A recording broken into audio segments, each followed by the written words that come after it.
Hi, I'm Barbara Obermeier. I'm the author of Photoshop Elements for Dummies and Photoshop Elements All-in-One For Dummies.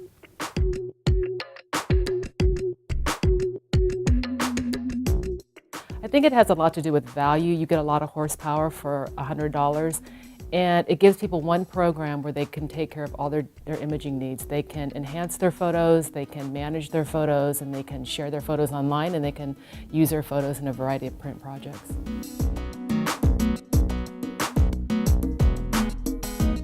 You know, I think it really depends on what you want to do with your photos. If you want to share your photos on Facebook, or if you want to create some personal projects like cards or calendars, I think that Elements is a perfect program for that. For $100, you get a lot of great features. If you want to do things that are a little bit more advanced, for example, you want to do a brochure for your company and take that to a print shop or something like that, then you might need some of the more advanced features in Photoshop. But I'd say for about 75 to 80%, Elements is going to do the job.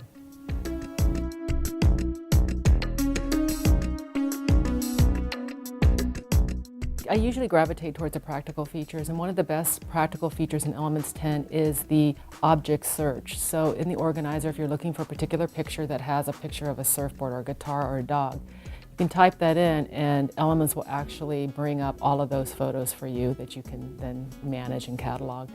Another great feature is a duplicate photo, where you can find photos that are either very similar or exact, and that way you can either group them together or you can delete them. So those are some of the practical things. There's also a lot more online templates for albums to share your photos. There's a lot more painting and imaging effects to enhance your images, and one of the nicest ones is something called Orton, and it's named after a photographer whose last name was Orton. And what it does is it allows your photo to have both sharp and soft areas, creating a really nice glow, and so you can create these really beautiful photos with just a couple clicks.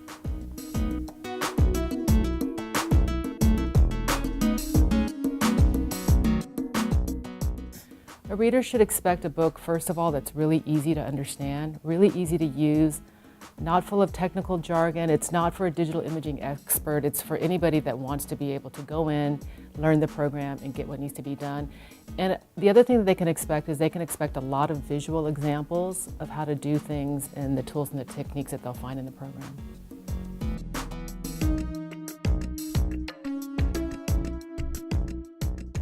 First and foremost, I love the Dummies brand. Before I was a Dummies author, I myself was a Dummies reader, and I think that being able to provide really useful, important information in an easy-to-read, fun, humorous format is a pretty genius idea. So I just love the whole concept of what Dummies is about. For me personally, I like helping people, whether I'm teaching in a classroom or whether I'm delivering content in a book. Being able to help people, even a few people, make their life easier because of what I'm helping them do is a really rewarding thing for me.